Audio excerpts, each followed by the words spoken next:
Hotel. What's up, you guys? Thank you for tuning in.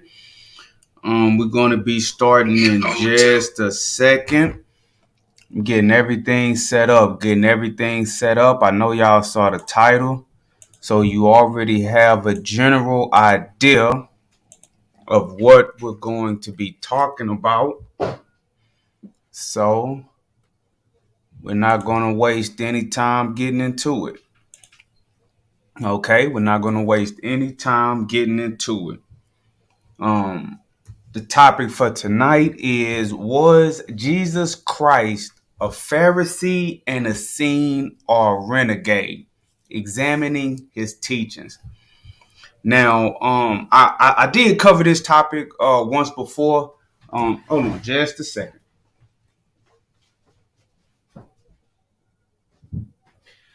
All right. Now, I did cover this topic once before on my show. You guys know I like to get to the teachings a lot of times. And so I did go over this briefly, why I personally believe that Jesus Christ wasn't a Essene. But here recently, I was having a conversation with a couple of friends of mine, and they were basically saying that Jesus Christ was most likely a Pharisee. Now, I understand that the position of most rabbinical Judaism is that Jesus Christ was a Pharisee. And one of the things that they use to support that view is they try to say that because in the works of the New Testament, because Jesus is most often seen debating with the Pharisees, then Jesus himself was most likely a Pharisee. That's why he was always going up against them, and they were going up against him, and they were challenging one another's doctrines. But there is also another train of thought out there that Jesus Christ himself and also John the Baptist were Essenes. But most people don't know about this particular viewpoint because most people don't even know about the Essenes. Now, the interesting fact about the sect of Essenes is we're all aware of what's known as the Dead Sea Scrolls. The Dead Sea Scrolls arguably being the oldest manuscripts of what we know to be the Bible today, or especially like books of the Old Testament, the Torah and the Tanakh. These scrolls were found in what's called the Qumran caves around the Dead Sea. That is why it's called the Dead Sea Scrolls, because they are scrolls or manuscripts that were found in caves around the Dead Sea. And scholarship isn't 100% sure on this, but basically scholarship has come to the conclusion that these scrolls were hidden away in these caves by a community of Essenes. So that's very interesting to know. If you never heard about the Essenes, if you don't know who the Essenes are, but you've heard of if you've heard of the Dead Sea Scrolls, then that should tell you something. If you know about the Dead Sea Scrolls, you should definitely know about the Essenes. Now, a couple of my friends who I was talking to who believed that Jesus Christ was a Pharisee, they were supposed to be coming in and getting in this conversation with me. And I hope that they actually do. I hope that they actually do jump in. And if they do, I'll let them in, and then we can have this conversation more thoroughly. But if those guys, don't decide to come in for whatever reason, I'm just going to take the show myself, and I'm going to present forth some information of why I believe that Jesus Christ was an Essene. So let me check to see if anyone is in the building. No, I sent those guys the link. I don't see any of them trying to get in right now. So, let's just get on with it, family. Let's just get on with it. If they come in later, then we'll definitely deal with them. Okay, we'll definitely deal with them. So, was Jesus Christ a Pharisee, an Essene, or a renegade? Examining his teachings. And again, my position is that he was an Essene. So, the first question that an individual may ask is, who are the Essenes? So, an Essene, right, is a member of a religious sect or brotherhood that flourished in Palestine from about the second century BC to the end of the first century AD. The New Testament does not mention them, and accounts given by Josephus, Philo of Alexandria, and Pliny the Elder sometimes differ in significant details, perhaps indicating a diversity that existed among the Essenes themselves. Now, it's telling you right off the jump that the New Testament doesn't mention the Essenes, but you have other Jewish and even Roman authors who mentions them. That's how we know about them. That's how we know where their communities were at, and that's how we know what they taught, especially considering that a large majority of the Dead Sea Scrolls is literature pertaining to the Essene sect. And what I'm going to be doing later on in trying to validate whether or not Jesus was an Essene, I'm going to be using the works of Josephus. Okay, so the article that I'm quoting from Britannica.com, it goes on to say the Essenes clustered in monastic communities that generally at least excluded women. Property was held in common, and all details of daily life were regulated by officials. The Essenes were never, I'm sorry, the Essenes were never numerous. Pliny fixed their number at some 4,000 in his day. So Pliny the Elder, who lived around the same time as Jesus would have lived, said that there were around 4,000 Essenes scattered out in different communities in different cities throughout the Roman Empire during his lifetime. Okay, it goes on to say, like the Pharisees, the Essenes meticulously observed the law of Moses, the Sabbath, and ritual purity. They also professed belief in immortality and divine punishment for sin. But unlike the Pharisees, the Essenes denied the resurrection of the body and refused to immerse themselves in public life. With few exceptions, they shunned temple worship and were content to live ascetic lives of manual labor in seclusion. The Sabbath was reserved for day-long prayer and meditation on the Torah, first five books of the Bible. Oaths were frowned upon, but once taken, they could not be rescinded. So that's an interesting point right there.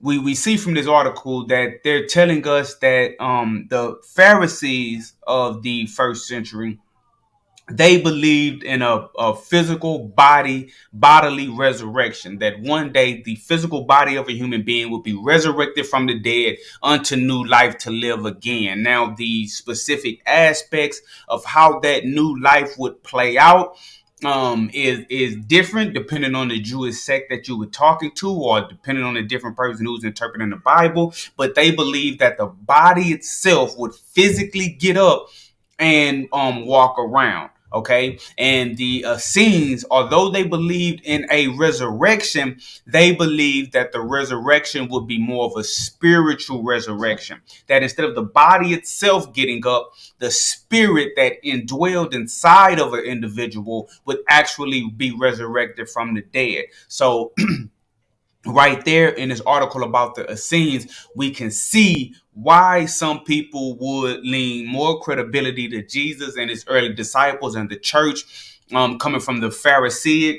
train of thought as opposed to the Essene train of thought, because Christians do believe in the bodily resurrection. But I'm going to show you later on in some of the teachings of Paul that bodily resurrection may have been more in line with the Essenes than with the Pharisees. Okay, we just have to take an in-depth look into it. After a year's probation, proselytes received their Essenian emblems but could not participate in common meals for 2 more years. Those who qualified for membership were called upon to swear piety to God, justice toward men, hatred of falsehood, love of truth, and faithful observance of all other tenets of the Essene sect. Thereafter, new converts were allowed to take their noon and evening meals in silence with the others.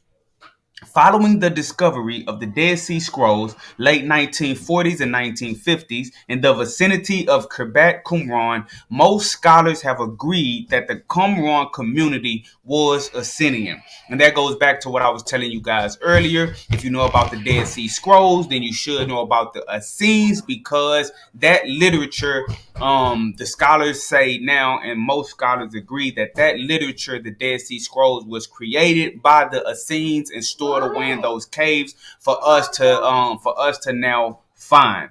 Okay, so what I want to do now is I want to actually just get into some of the teachings and beliefs of the Essenes, and I want to juxtapose them to what we see in the New Testament about Jesus and his earlier followers, and we're going to see if there's any correlations between the two. Okay, let me just say, hey, Ru, calm down, please. All right, just calm down, please. Okay, so what we're going to be looking at, Flavius Josephus, the Wars of the Jews. Now, Josephus is, in my opinion, he's the most prominent Jewish historian ever. Okay, I don't personally think anyone can top Josephus. Okay, but for sure, he's the most prominent Jewish historian from the first century CE or the first century AD. He has works known as the Wars of the Jews. He has a work known as the Antiquities of the Jews. He also has an autobiographical work called The Life of Flavius Josephus. And he also has one called Against Apollyon, okay? Against Apollyon. So in one of his works, The Wars of the Jews, or The Wars of the Jewish People, he speaks in some great detail about the sect known as the Essenes. So let's look at what Josephus said, an actual first century Jew who was born around the year 30, right? Around the year 30, who would have lived right around the time that the early church was getting started. And it's believed that he died sometime after the year 100. So Josephus was alive when the early church was being founded. So his insight on Jewish life is invaluable. Okay, so Josephus tells us, for there are three philosophical sects among the Jews, the followers of the first of whom are the Pharisees, of the second, the Sadducees, and the third sect, who pretends to be severer discipline, are called Essenes.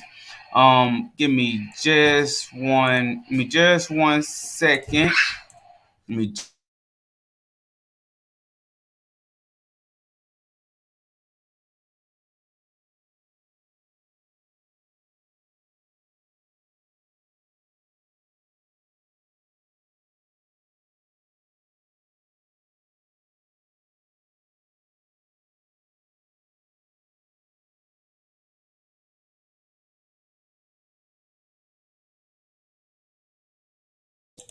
All right, my apologies about that. My apologies about that. My son wants to run around shooting his gun.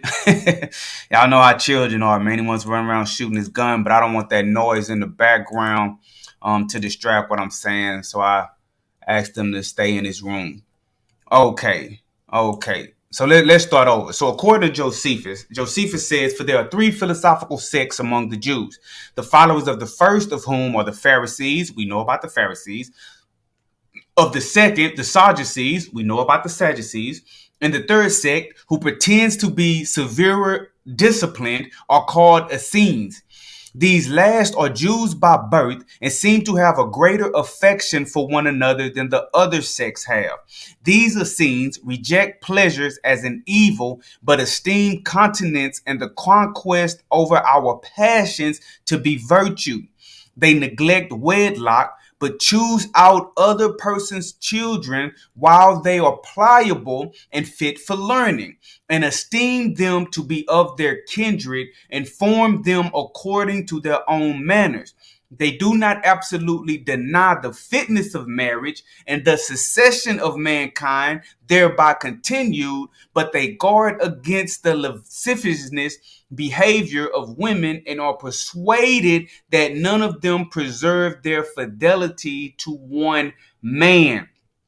So right there in some of these opening lines that Josephus has about the Essenes, for one, he says that the Essenes feel like that they are more disciplined in the ways of God than both the Pharisees and the Sadducees. And they pride themselves on their rejection of pleasures as evil, right? And the conquest over their passions to be virtuous. Now, if you think about a lot of the teachings that are found in the New Testament by the founders of Christianity, you see that they teach that a lot of what we consider to be pleasures of the flesh are inherently evil, and one should live in a aesthetic life. One should deny the world and separate themselves from the world and be set apart and holy to God. You see this throughout the New Testament scriptures. You see this as an underlying theme throughout the teachings of the early church, to withdraw oneself from the world, to be in the world, but not of the world, because the pleasures of the world are evil.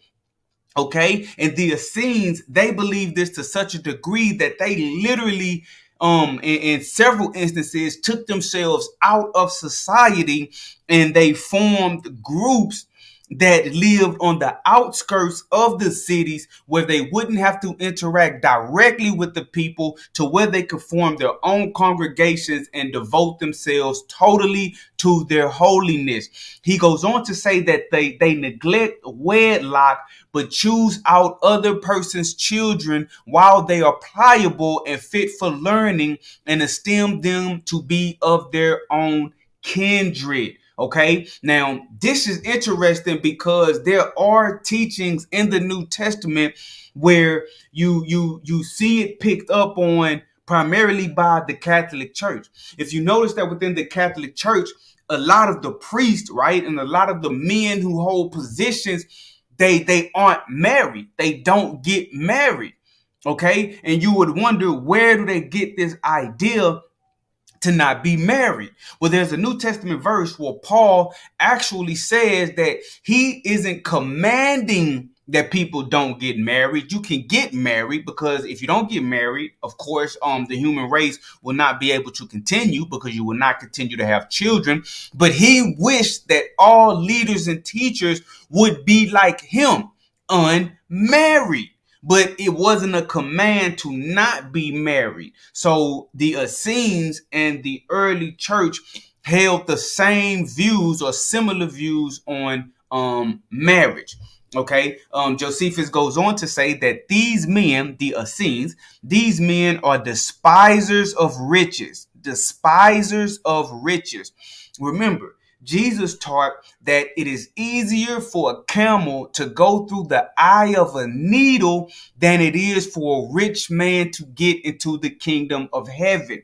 The Essenes were despisers of riches. Remember, when the man, I believe it was Nicodemus, came to Jesus and asked Jesus, what must he do to be saved? Jesus told him, follow the commandments, but also to sell all that he has and follow Jesus. Sell all that he has and follow Jesus. The Essenes were despisers of riches.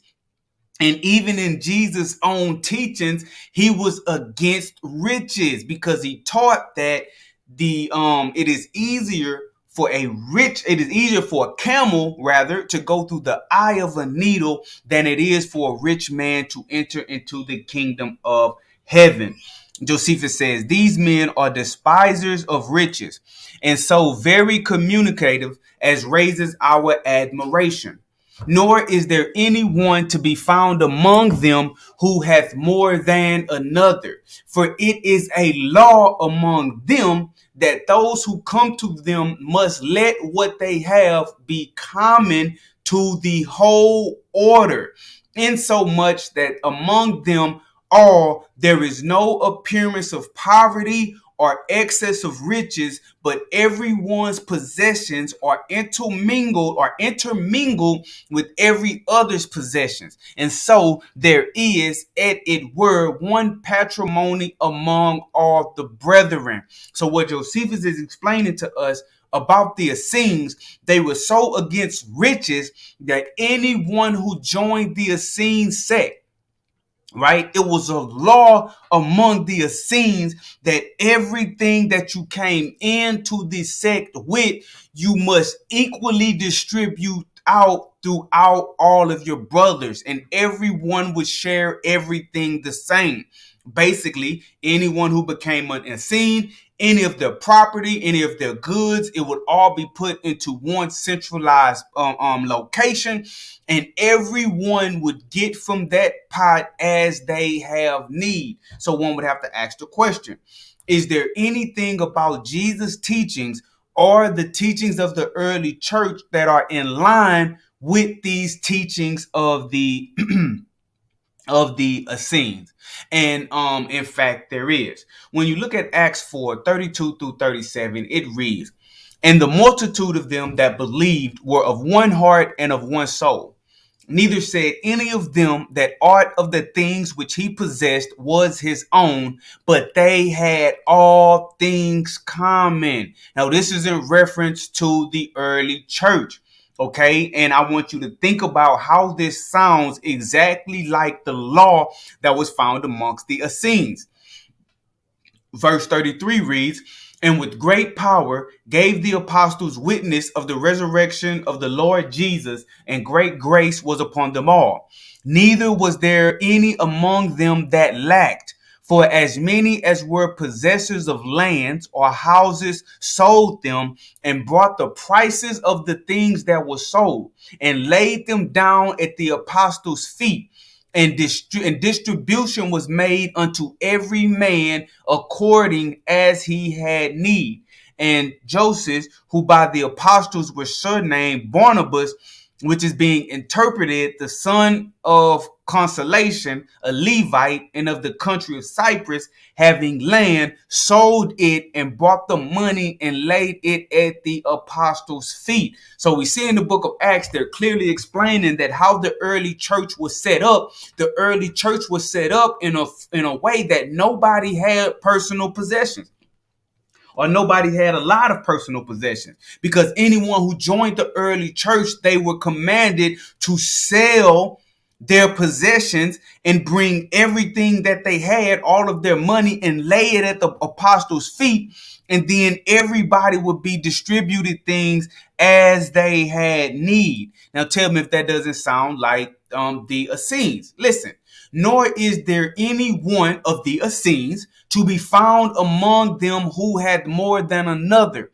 For it is a law among them that those who come to them must let what they have be common to the whole order. Insomuch that among them all there is no appearance of poverty or excess of riches, but everyone's possessions are intermingled with every other's possessions." That's the exact same thing that we see happening with the early church. Now, again, y'all saw the title of this. We're asking, was Jesus a Pharisee?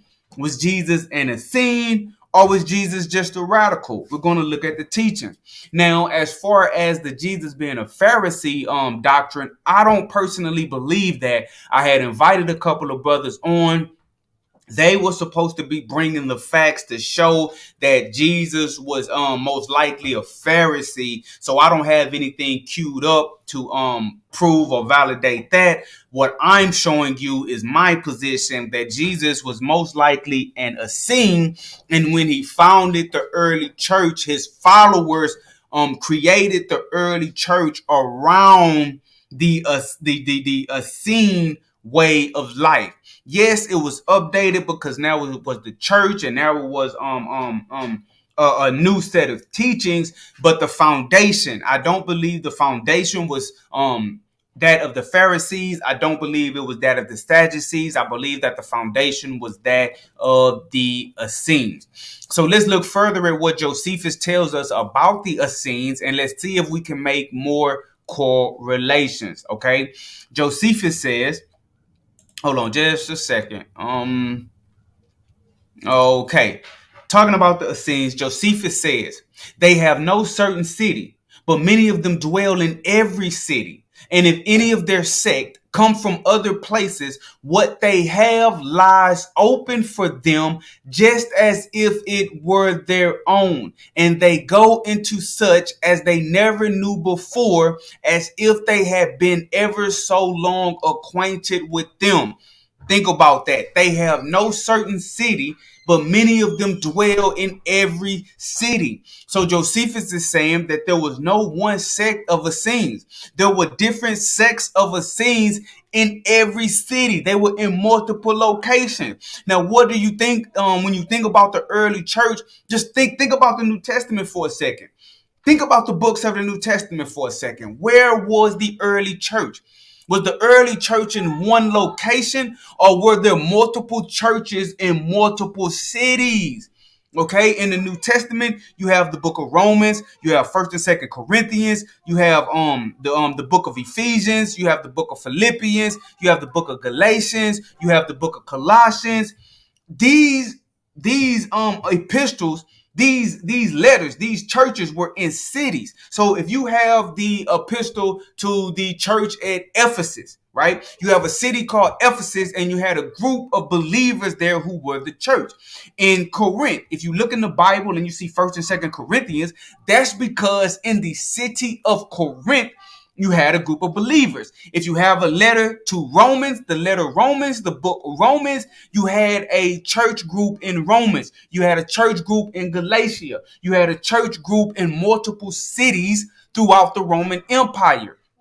And what Josephus is telling you, that the Essenes were set up the exact same way that this church was set up. So it is quite possible that these sects of Essenes in these multiple cities, when they heard tell that the Messiah had come, they just took their doctrine to the next level. And where you once had groups and sects of Essenes in multiple cities, you had churches in every city, and those churches could have been made up of the same Essenes that were already in those cities. Do you understand what I'm trying to tell you? Now, that's speculation, but I'm just trying to build a case that says that Jesus was most likely an Essene, and his early followers were following a doctrine that the Essenes had created. Now, look, check this out. He goes on to say, Josephus, when talking about the Essenes, for which reason they carry nothing with them when they travel into remote parts, though still they take their weapons with them for fear of their lives. So, for fear of thieves. This is the Essenes. For which reason they carry nothing with them when they travel into remote parts, though still they take their weapons with them for fear of thieves. So whenever the Essenes would travel from one city to another city, they would not take any possessions with them, because remember, the Essenes were a communal group. Everything that the community had was equally the property of all members. So when an Essene was traveling from one city to the next, they would take no personal property with them, because when they arrived in the next city, the Essenes in the next city would take them in, and they would have access to all of the communal possessions. Now, was the early church set up in a similar fashion?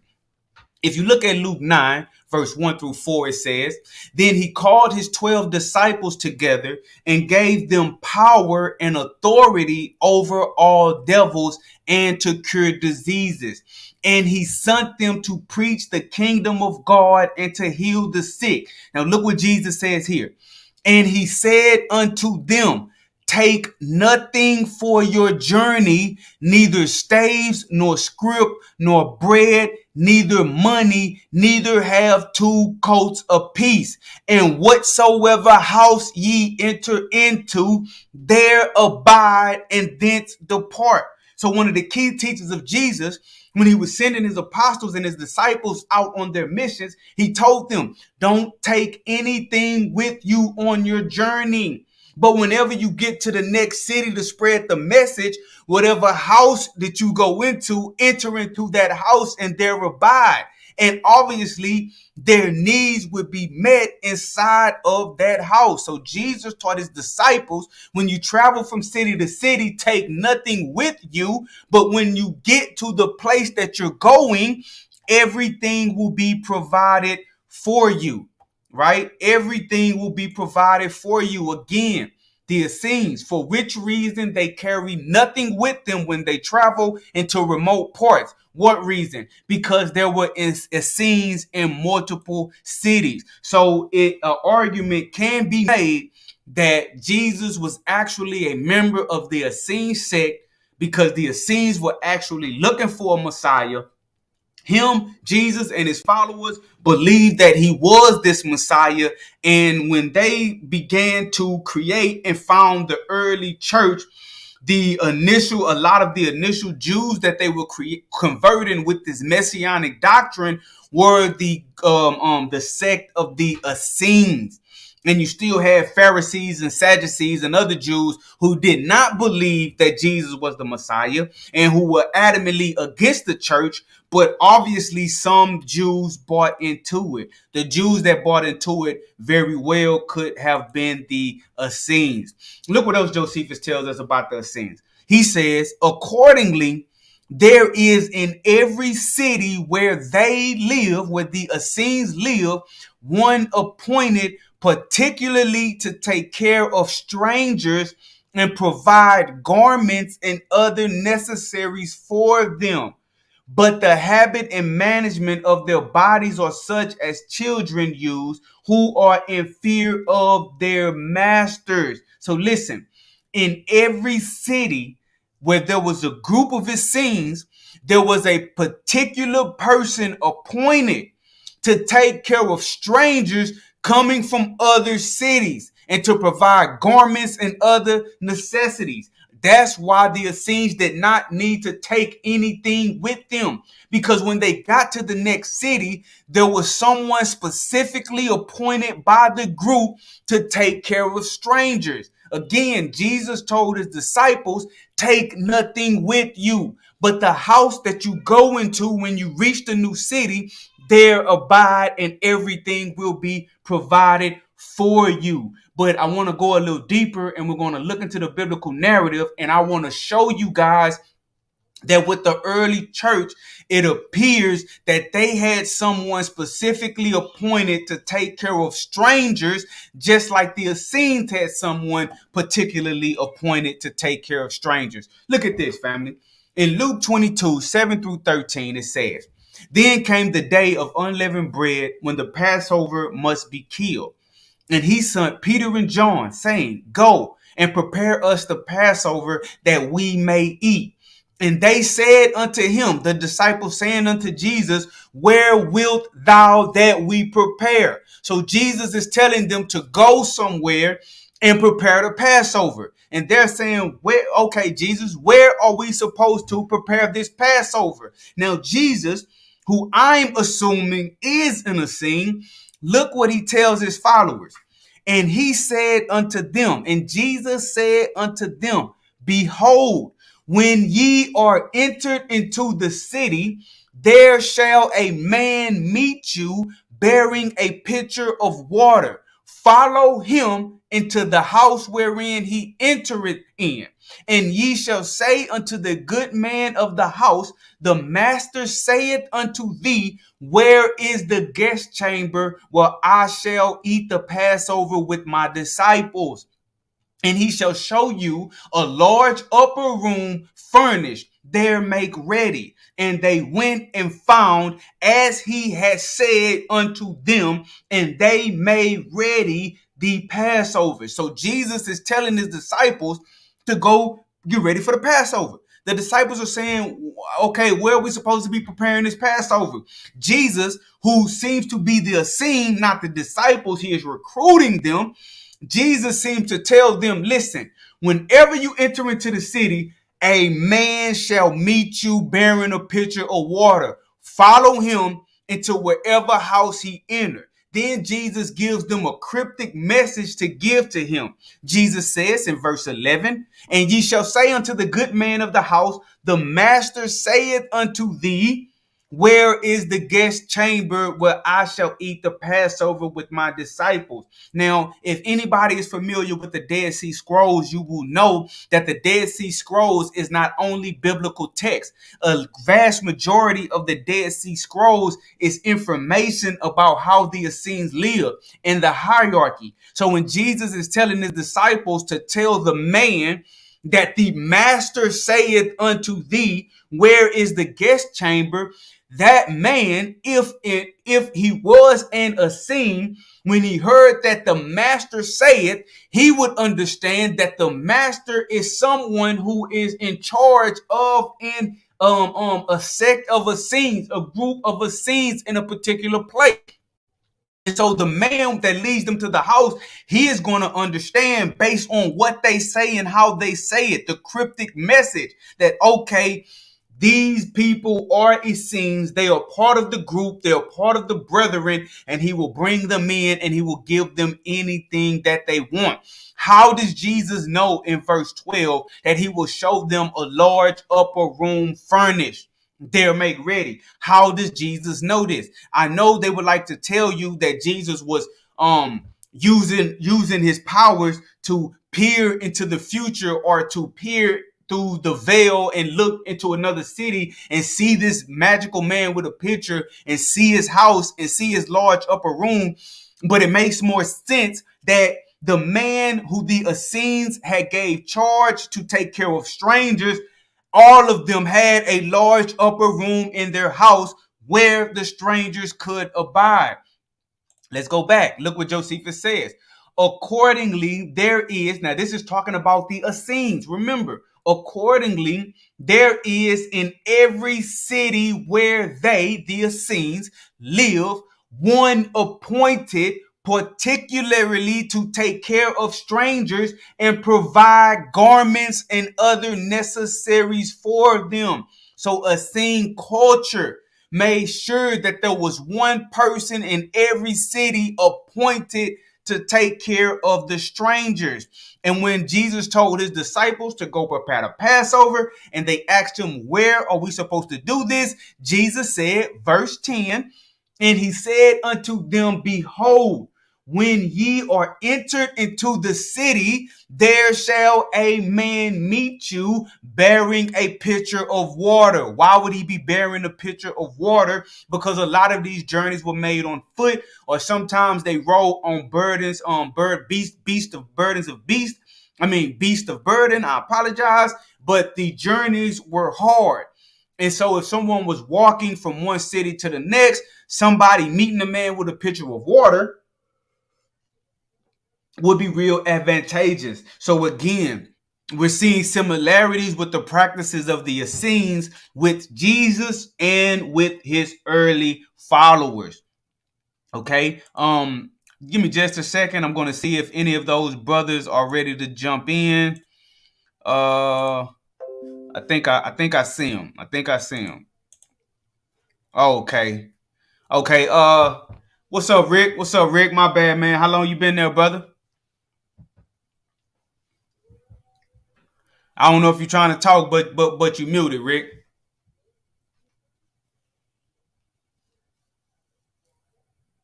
You there, Rick? Hotel. Okay, maybe the brother stepped away for a second. Yeah, like I told you guys, I did. Hey, I'm here, bro. Yeah, I had to figure out how to unmute it. Yeah, Okay. I'm just listening, bro, and learning, bro. Just taking little notes. That's all, man. You got anything you want to add in to what you heard so far? Not so far, man. I'm gonna chime in a few minutes. Okay, all right, cool. Yeah, so far so good though. All right, bet. Okay, so what I'm gonna do, I'm gonna go back into this screen shared in, and I'm finna pull up a few more of these slides so I can continue to make my case that I believe that Jesus was in the scene. Thanks for pulling up, Rick. Thanks for pulling up. Okay, well, where I left off at. All right, right here. Okay, now let's go in and let's see what else Josephus has to say about the sect of Essenes and how they conducted themselves, and let's look and see if we can see any similarities with Jesus and the early church. Okay, so about the Essenes, or in reference to the Essenes, Josephus says, excuse me, while they go after a pure manner into the dining room as into a certain holy temple, and quietly set themselves down, upon which the baker lays them loaves in order. The cook also brings a single plate of one sort of food and sets it before every one of them. But a priest says grace before meat, and it is unlawful for anyone to taste of the food before grace be said. The same priest, when he hath dined, says grace again after meat, and when they begin and when they end, they praise God as he that bestows their food upon them. So what we see here is a understanding that the Essenes, whenever they would sit down for a meal, again, they had all things alike in common. So what you would see when you study the Essenes, they would all come together and they would all sit down. Now, whenever in the literature in the Dead Sea Scrolls, they'll tell you that the people, when they sat down to eat, they were all quiet. Okay, they were all quiet. But the head priest, the head of that particular Essene sect, he would actually get up and say grace before they actually ate the meal. And he would say grace after they ate the meal. And he would make sure that they gave God and praised God for actually giving them the meal. Now, before I go into the actual scripture, I want you guys to just think about something. Think about something. When in the story in the Bible, when Jesus is about to feed the 5,000 people with the fish and the bread, what does he do first? He gathers the fish and the bread, and then he says some kind of grace. He gives some kind of credit to God. Then he breaks the bread. Then he breaks the fish, and you have this miracle, and everybody is fed. But for the sake of this dialogue, don't think about the miracle, because a lot of times we're so caught up on the miracle that we're thinking, okay, Jesus was making some kind of prayer because he was trying to invoke the power of God for the miracle. But that may not have been it at all. Jesus may simply have been saying grace or giving some kind of praise to God, because that was an Essene practice. Remember, Jesus being the Messiah, being the leader of his disciples, the teacher, the rabbi, the high priest forever, Jesus would be the one. If he were in a scene and he was inducting his disciples in the early church into a messianic form of the Essene sect, he would be the one to say grace. So let's actually look at a scripture and let's see if we can see this taking place. Okay, so in Luke 22, verse 14 through 19, look at what it says. And when the hour was come, he, Jesus, sat down, and the 12 apostles with him. And he said unto them, with desire I have desired to eat this Passover with you before I suffer. For I say unto you, I will not any more eat thereof until it be fulfilled in the kingdom of God. Now look at this. And he, Jesus, took the cup and gave thanks and said, take this and divide it among yourselves. For I say unto you, I will not drink of the fruit of the vine until the kingdom of God shall come. In verse 19, and he took bread and gave thanks and brake it and gave unto them, saying, this is my body, which is given for you. This do in remembrance of me. So we see that in this description of what we know as the Last Supper, they came into this upper room. Now remember, this upper room was a room in the house of a man who was specifically appointed to take in strangers. The Essenes had a man in every city who was appointed to take in strangers. And he had to have had room in his house to take care of the strangers. So it is very possible that the Last Supper took place in the house of an Essene. And even when they sat down to eat, I want to show you guys something. This picture of the Last Supper, you've seen it all the time with Jesus sitting down and all of his disciples around him. Now, I want you guys to look at this picture here. Now, this is obviously, these are just images that people created, right? These are just images that people created, but these are images that are created based on what is written about the groups. This is how Essenes sat down to eat together. Notice the similarity between this and the Last Supper. Notice the similarity between this and the Last Supper. When the Essenes gathered together, they would all sit down at the table, right? Then the bread or the meat or whatever they were going to drink, they would all eat the exact same thing. So they would all get what they are supposed to get.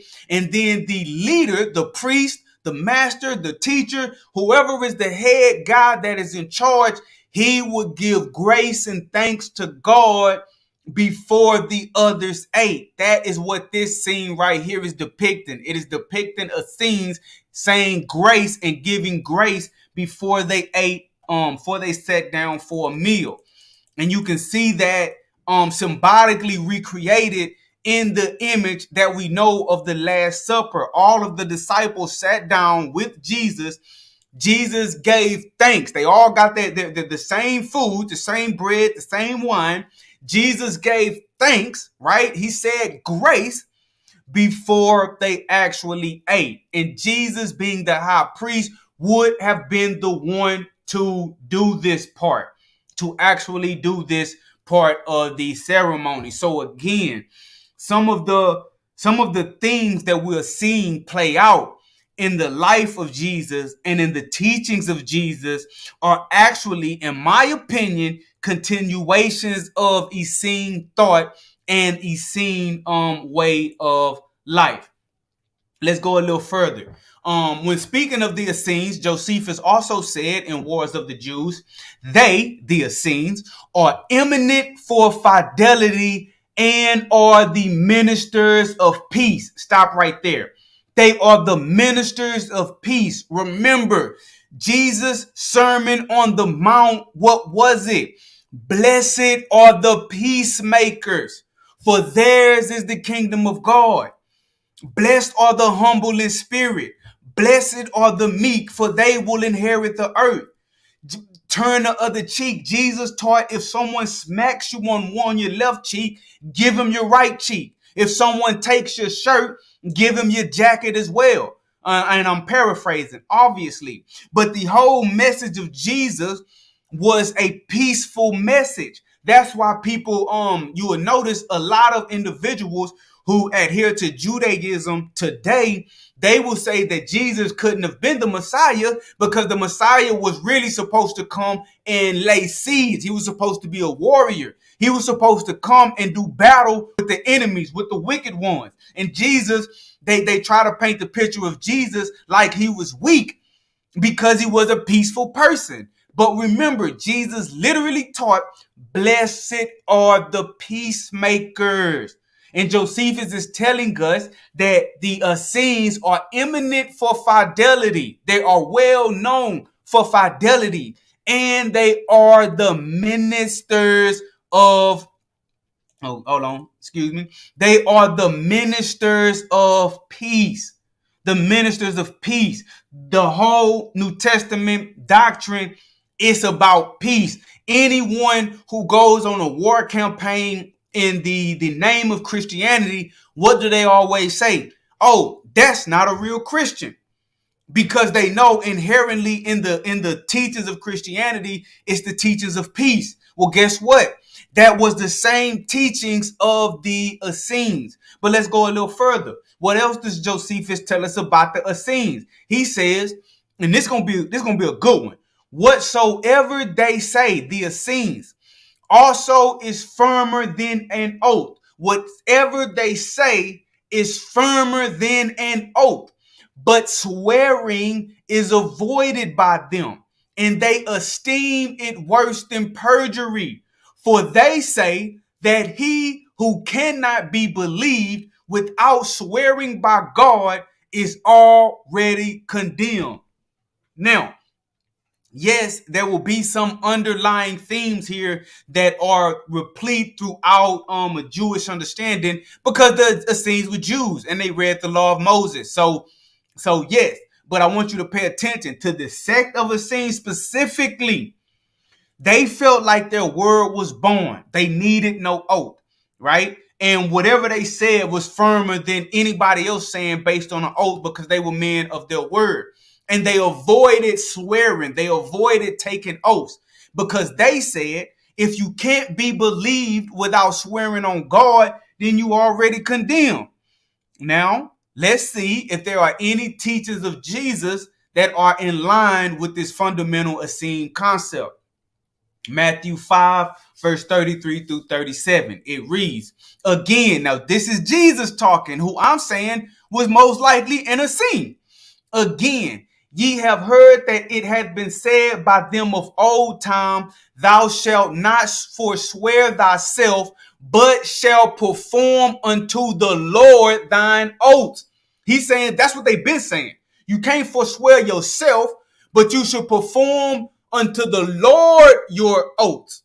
But look what Jesus says. But I say unto you, swear not at all, neither by heaven, for it is God's throne, nor by the earth, for it is his footstool, neither by Jerusalem, for it is the city of the great king. Neither shalt thou swear by thy head, because thou canst not make one hair white or black. But let your communication be yea, yea, nay, nay. For whatsoever is more than these cometh of evil. So Jesus is saying, I know of old time they have told you, don't swear on your own accord, but you should perform your oaths to the Lord. Yeah, you can make an oath, but make your oath unto the Lord.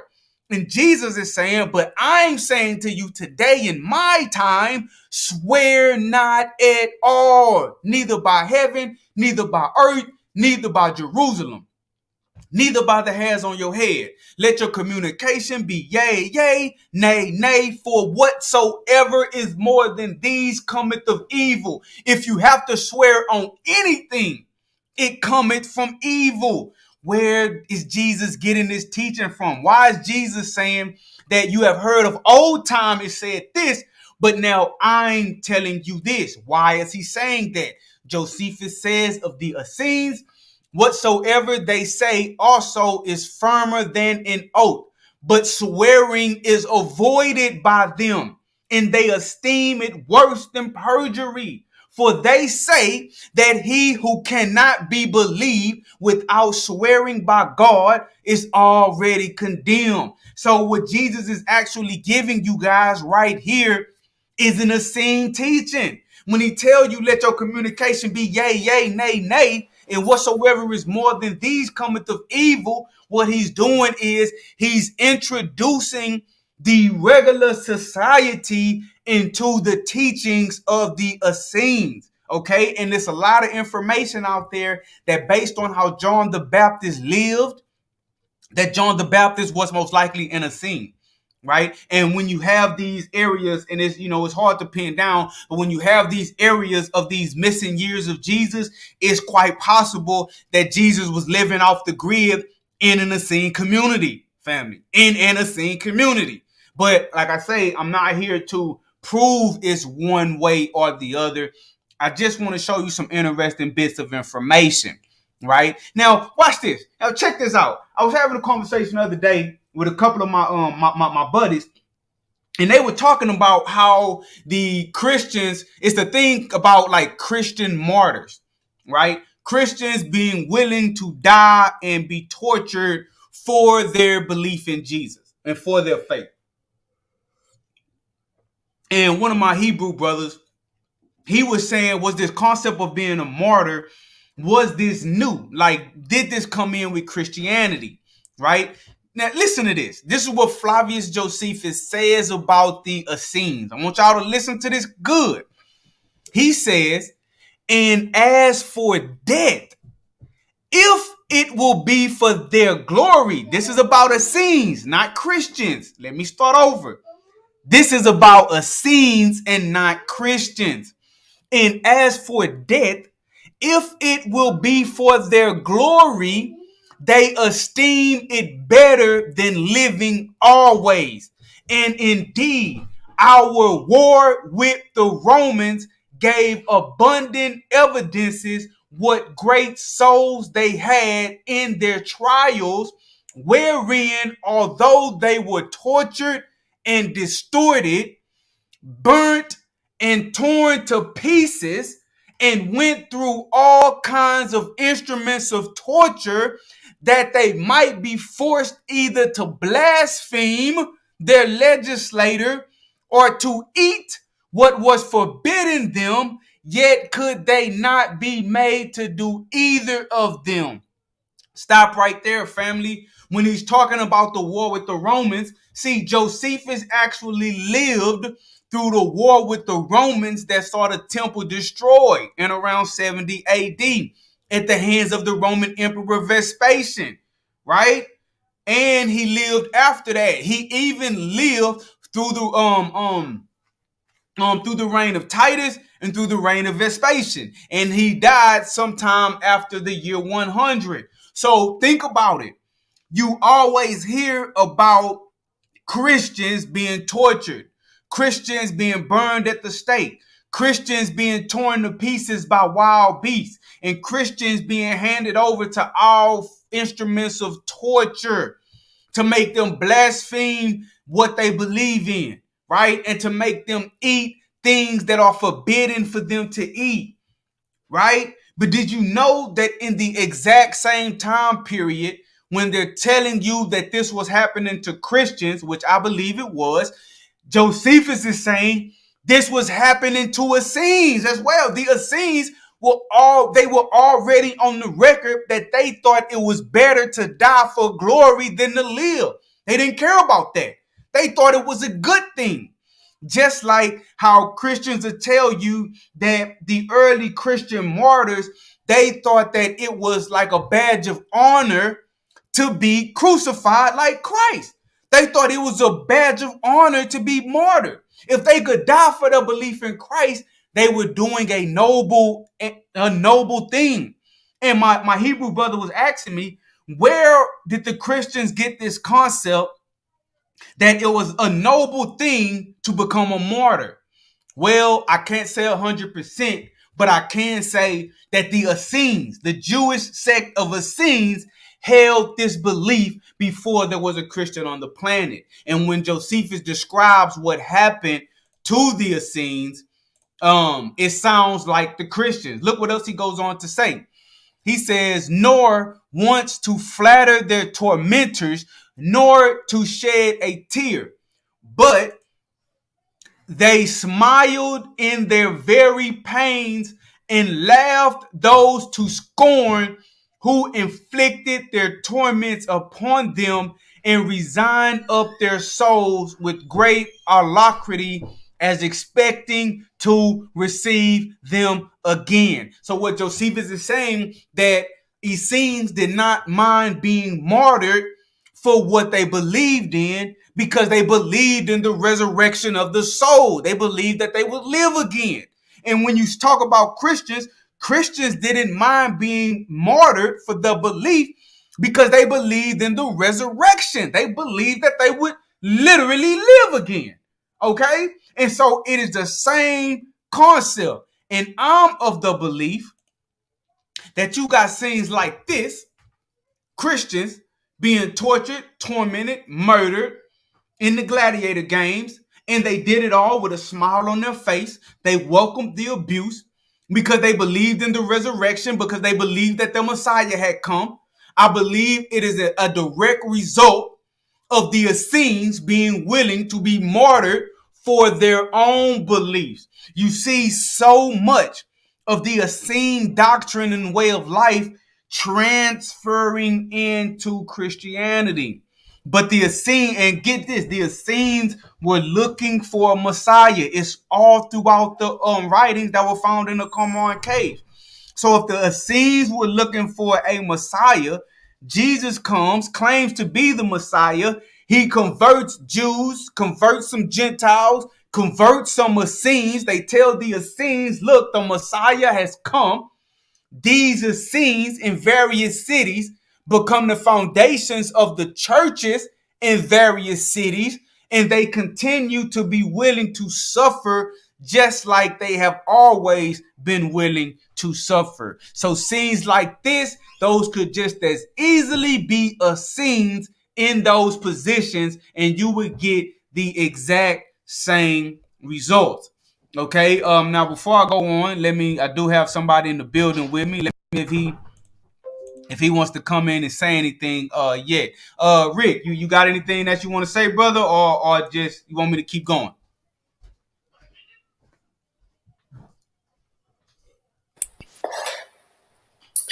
Jesus is sounding like an Essene to me. What other sects like were they trying to kind of like consider Jesus to be other than an Essene? The main one, they try to say that he was a Pharisee. And so that's why I wanted to get Blackburn and Coy on here, because they agree with that train of thought, and I wanted them to explain to me why do they believe that Jesus was a Pharisee. Like, show me, like what I'm showing you about the Essenes. Like, show me why they say that. Understood. The only thing that they were able to tell me is that they were saying that because Jesus argued with Pharisees the most in the Bible, then he was most likely a Pharisee himself. I don't agree with that, but if they got some evidence for it, I'll listen to it. Understood. But right now, he's sounding just like an Essene. Straight up, huh? Tell the truth. Yeah. Hey, straight up. You want to know what's even wilder, bro? I didn't make a slide for this, but Josephus says that he spent about 2 or 3 years, something like that, as an Essene. And so he says that in order to become an Essene, he had to basically live off the grid, eating like wild fruits and stuff like that, with a man who sounds just like John the Baptist, bro. You know how John the Baptist wore weird clothes, he ate weird food, he lived off the grid, and then he went around baptizing people. Yeah. It's this guy named, I believe his name is Bannis. I'm gonna look him up. I believe his name is Bannis. That Josephus says he had to go to this guy to be inducted into the Essene sect. And this guy wore weird clothing, lived off the grid, ate weird food, but they didn't baptize once, but they practiced ritual baptism. Like they baptized like several times a day. But baptism is even something that's heavily entrenched in Yeah. in the Essene way of life. Right. I don't know. Well, yeah, man. This is a nice little discussion, man. A nice topic you're discussing. I like it so far. Like I say, man, I'm really just listening and taking notes, learning. Yeah. I've always read Jesus was an Essene. I think some of the Dead Sea Scrolls they kind of are in association with an Essene or the Essene sect. I know that they did believe that there was a Messiah coming, and it kind of does kind of point to Jesus. So I'm I'm gonna have to agree with you. You know, he wasn't a Essene.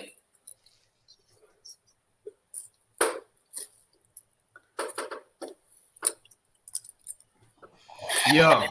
And so, look, while you were talking, I pulled up, I opened up my book, and this is in the life of Flavius Josephus in his autobiography, and I'm gonna just read a couple of sentences where he talks about the guy who sounds very similar to John the Baptist.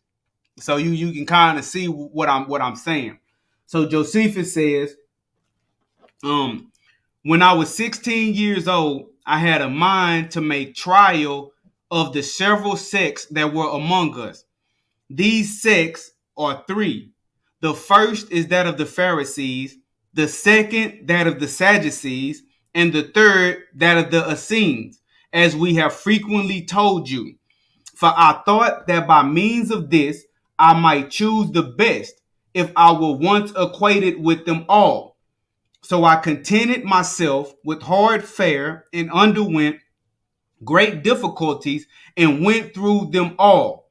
Nor did I content myself with these trials only, but when I was informed that one whose name was banished, stop right here. So Josephus names all three sects, and he's saying that when he was 16, he decided to live like as a Pharisee, live as a Sadducee, and live as an Essene, so he can make a determination which one was the way of life that he wanted to go in. Because again, these were the three main sects of Jews at that time.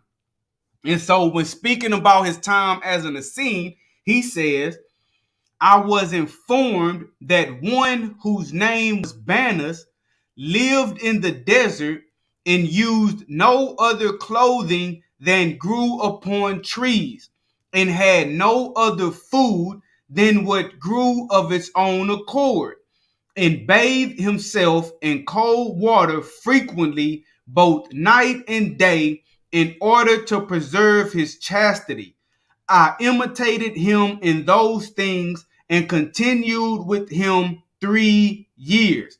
So he's saying that he lived with this guy off in the desert for 3 years. And this dude, he only wore clothes that he lived in the desert. All of his clothes were made off of things that grew on trees. Apparently, he was like a vegetarian. He only ate things that grew. And he bathed himself in cold water frequently, both night and day. Baptism over and over and over again.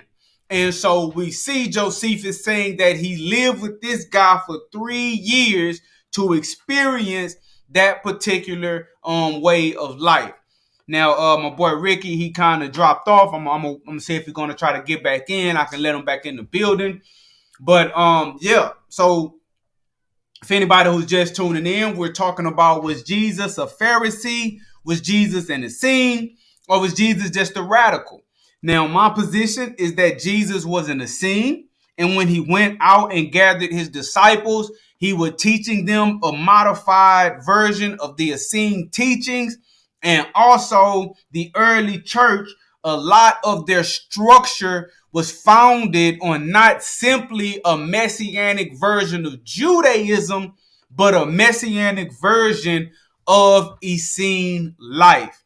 Okay, that's my position. And I had sent the link to two of my good brothers who their position is that Jesus was a Pharisee, and I was going to give them the ability to bring their information, not in a debate format, but just to give you guys something to think about, but to share some information that says that Jesus was a Pharisee. I don't actually have information leaning towards that, because that's not the position that I hold. So what I'm going to do now, waiting on Ricky to come back in, I'm going to go back into the slides, and I'm almost finished with my slides. But what I'll do is I'll go back in and try to finish up and show you guys the last few reasons why I believe that Jesus was an Essene, not a Pharisee. Okay, so listen what Josephus says here. when talking about the Essenes, he says, for their doctrine is this, the doctrine of the Essenes. For their doctrine is this, that bodies are corruptible, and that the matter they are made of is not permanent, but that the souls are immortal and continue forever, and that they come out of the most subtle air and are united to their bodies as in prisons, into which they are drawn by a certain natural enticement, but that when they are set free from the bonds of the flesh, they then, as released from a long bondage, rejoice and mount upward. So the doctrine of the Essenes taught that this flesh, this body, was made of corruptible matter. Okay, it was made of corruptible matter, but the soul of a person was immortal and would live forever. And this soul was connected by some supernatural means to the body, and it is the soul which animates the body. And so they believed in the resurrection, but they believed in the resurrection of the soul. The Essenes taught that when an individual died, his corruptible flesh would go back to the earth, and his soul would resurrect unto new life. Now, the Pharisees, they also believed in a resurrection. The Sadducees, I think they did not believe in any form of a resurrection. That's why they don't even come into the conversation about Jesus, because obviously Jesus taught about resurrection. The early church taught about resurrection. So whatever group he came from had to teach a resurrection doctrine, right?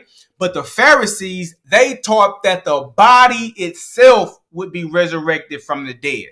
Okay, the body itself, which does lend credibility to someone who believes that Jesus was a Pharisee, because it's taught that the physical body of Jesus rose from the dead, and that is what resurrected. But I'm going to show you guys something about early Christian teaching. I'm going to show you something about Christian teaching that to me seems more in line with the Essene doctrine of corruptible flesh and immortal soul than it does with the bodily resurrection of the Pharisees. So again, the doctrine of the Essenes is this, that bodies are corruptible and that the matter they are made of is not permanent, but that the souls are immortal and continue forever. So is there anything in the New Testament that Jesus said or the first Christians said that sounds like that?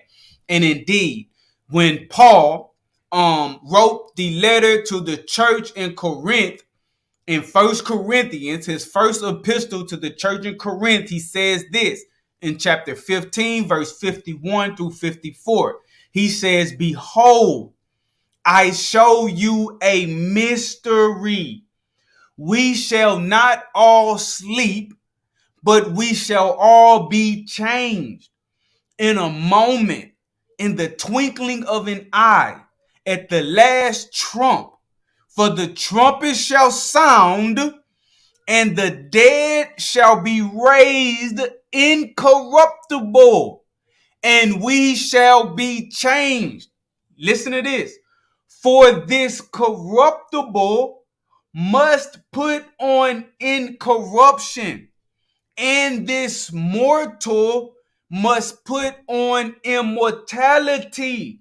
So when this corruptible shall have put on incorruption, and this mortal shall have put on immortality, then shall be brought to pass the saying that is written, death is swallowed up in victory. So you see him using the same language that Josephus used. Paul was teaching that the flesh, the body is corruptible, and that it must put on incorruption, and the mortal must put on immortality. So the corruptible must become incorruptible, and the mortal must become immortal. And look, the doctrine of the Essenes is this, that the bodies are corruptible and that the matter they are made of is not permanent, but that the souls are immortal and continue forever. So what has to happen, what Paul is saying, what has to happen is there must be a resurrection of that non-corruptible, immortal part of you. Now, yes, he is linking it to the corruptible flesh, but Paul is teaching that the corruptible flesh is not that which will just simply rise. Because look in 52, he says, in a moment, in the twinkling of an eye, at the last trump, for the trumpet shall sound, and the dead shall be raised incorruptible, and we shall be changed. As in some form of merging between the flesh and the soul, and the corruptible flesh becoming incorruptible like the soul, family. You understand what I'm saying? So the early church definitely believed that the flesh was corruptible and that some portion of the resurrection, that corruptible, that mortal, will become incorruptible and immortal. It's plain as day, family. But someone could make an argument to the contrary, which is okay. We're just talking. It's not a life or death situation. And what I'm going to do, I believe this is going to be the last slide that I have. I want to show you guys this. Now, I want you guys to think about something. Now, when you talk to most Jews, right, and most people that practice Judaism, they don't believe in eternal punishment in hell. A lot of them believe that basically, like, when you die, it's like you're going to sleep. There's no thoughts. There's no imagination in the grave. That I have a lot of my Hebrew friends, they'll tell me that when you die, it's like you're going to sleep. They don't agree with the teachings of hell. They say that hell is a Christian doctrine. The lake of fire is a Christian doctrine. Eternal torment is a Christian doctrine, right? That's what the majority of them say, or at least the Old Testament Hebrews. But you notice that an Old Testament only Jew and a Jew that also reads the New Testament, they disagree about what happens to you after death, because they realize in the New Testament is clear. Hell is clear in the New Testament. Torment is clear in the New Testament. The lake of fire is clear in the New Testament. Punishment is clear in the New Testament. You can't get around it. But when you're just looking at the Tanakh, when you're just looking at the Old Testament, and that may not be so. So let's look and see if the Essenes' idea of the afterlife, if there's any inclination of hell and eternal torment. The same hell and eternal torment are a similar one that we see played out in Christianity. So Josephus says, again, talking about the Essenes, whereby good men are bettered in the conduct of their life by the hope they have of reward after death. Reward after death. It's a common Christian theme that if they live righteously and believe in their Messiah, they will have a reward after death. Even Jesus told them, in my Father's house, there are many mansions. If this was not so, I would have told you. So this Christian ideal of reward after death can be seen in Essene beliefs. Listen, whereby good men are bettered in the conduct of their life by the hope they have of reward after their death, and whereby the vehement inclinations of bad men to vice are restrained by the fear and expectation they are in, that although they should lie concealed in this life, they should suffer immortal punishment after death. These are the divine doctrines of the Essenes about the soul, which lay in unavoidable bait for such as have once had a taste for their philosophy. So he's saying that the Essenes would convert people to their way of life with the doctrine of the immortality of the soul. And with the doctrine of the immortality of the soul, the Essenes would convert people by telling them your soul is immortal. And if you do good in this life, you will be rewarded after you die. And if you were bad in this life, even if no one knows you are bad, God sees all, you will suffer eternal punishment.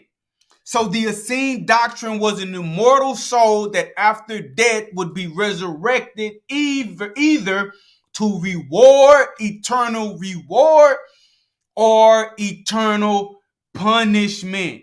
Not the exact same thing, but the foundation of the exact same thing that the Christians teach. The Christians teach that nobody dies and goes away. Everybody's soul is immortal, right? Everybody's soul is immortal. And after you die, either you will be resurrected unto reward or you will be resurrected unto punishment. And these things are eternal. Why are these things eternal? Because your soul is immortal. So if your soul goes to a place of reward, it will forever be in pleasure. If your soul goes to a place of punishment, it will forever be in torment. The exact same thing that the Christian doctrine teaches. So, going all the way back to the beginning, was Jesus Christ a Pharisee, an Essene, or a renegade? Examining his teachings. I'm of the belief that Jesus was an Essene, and I've just given you several examples of why. I could have given you plenty more, but those are several examples why.